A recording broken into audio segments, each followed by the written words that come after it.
There's something about custom mobile suits that just cures the itch. Some of these are supposed to have never existed, while others seem to fade into obscurity.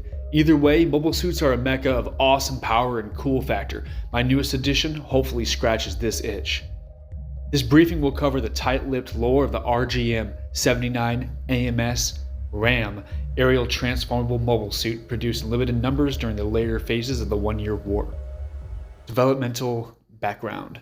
Shortly after the introduction of the RX-79 series, significant R&D were executed to create variant mobile suit platforms.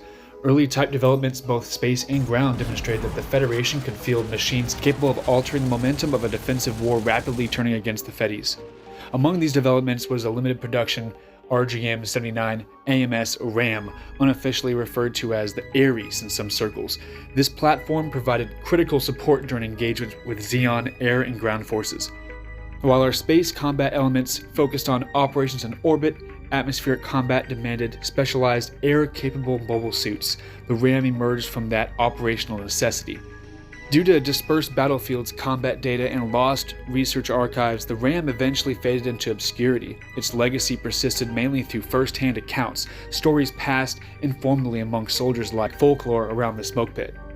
Design, lineage, and engineering. The RAM's frame incorporated components from multiple Federation platforms due to rapid deployment conditions and logistical constraints. Its primary torso was adapted from the GM ground-type chassis, enabling parts commonality and simplified repairs. However, ground-type inventories were already heavily committed to the Southeast Asian forces, limiting long-term sustainment during the One-Year War. Still, chest-mounted intakes from that design formed a critical foundation for the RAM's aerial configuration. The head unit, a lightweight visored assembly, originated from the Mechanized Marine Division's GM Spartan program. It was modified with reinforced aeronautical sensors capable of enduring high G maneuvers. The RAM's drop-down sensor array produced data later integrated into the GM Sniper 2 platform. At the rear, the GM Spartan's thruster pack also served as the RAM's primary lift capability system. This configuration enables vertical lift, mid-air transformation allotment, and rapid transition to high-altitude, high-speed flight. Propulsion and transformation systems. The RAM's high output acceleration profile derived from its shoulder-mounted air intakes and large thigh-based booster assemblies. These Thunder Thigh boosters were a precursor to technology rediscovered decades later for the TR-6 series. But now, during transformation, the lower legs retracted to conceal the feet, while the intakes facilitated sustained atmospheric flight. This allowed the RAM to maintain altitude superiority and counter Xeon's increasingly sophisticated aerospace units. Its operational attitude rested on its flight capabilities. While transformed into the grunt mode, its combat ability strained, limited by its bulbous frame, weaker lower legs, and heavy wing assembly. Groundwork was limited to standing guard or concealing between engagements. Operational justification and enemy threat. During late war operations, Xeon forces had already fielded highly advanced atmospheric suits. The Dom series demonstrated exceptional ground effect performance, while Xeon's air superiority was maintained via DOP fighters in the air-to-air role. Separately, the Flight Goof or Goof flight type for air-to-ground operations. Xeon seemed to have thought of all the angles when attacking Earth. Federation fighter aircraft existed in greater numbers than Xeon's DOP fighters, but were consistently outmatched by the firepower and maneuverability of Xeon's mobile suit Zaku's. This capability gap required urgent countermeasures leading directly to the RAM program in secret.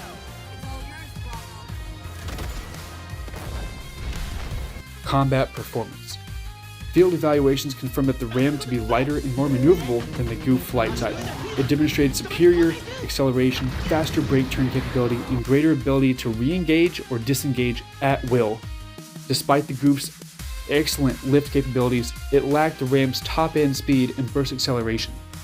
When combining thrust from the rear skirt boosters, thigh boosters, and shoulder intakes, the RAM earned its designation through sheer kinetic output. Its speed profile eventually rivaled that of the later Ashmar, though these units never saw engagement together.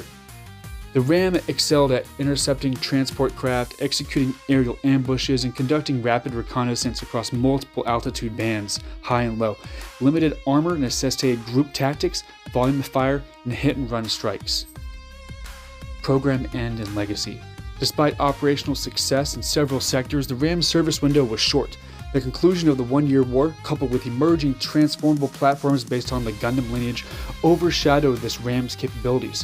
When the primary development facility was destroyed, and with it the key engineers, the program never recovered. Remaining units saw scattered deployment affected by political mismanagement and shifting engineering priorities. Ultimately, surviving RAM mobile suits were grounded permanently and removed from combat service. Their pilots were reassigned to new theaters of war as later conflicts escalated. Throughout repeated Xeon incursions, the Federation's rapid research cycles, unconventional engineering, and improvisation ensured continued defense of Earth, but the RAM's unique contributions gradually became a historical footnote. Today, the RGM-79 AMS RAM is remembered as a capable, transformable aerial platform, its legacy preserved largely through surviving models and collector's kits. And this phrase, safety from above, once associated with its presence, now remains more of a memory than a doctrine.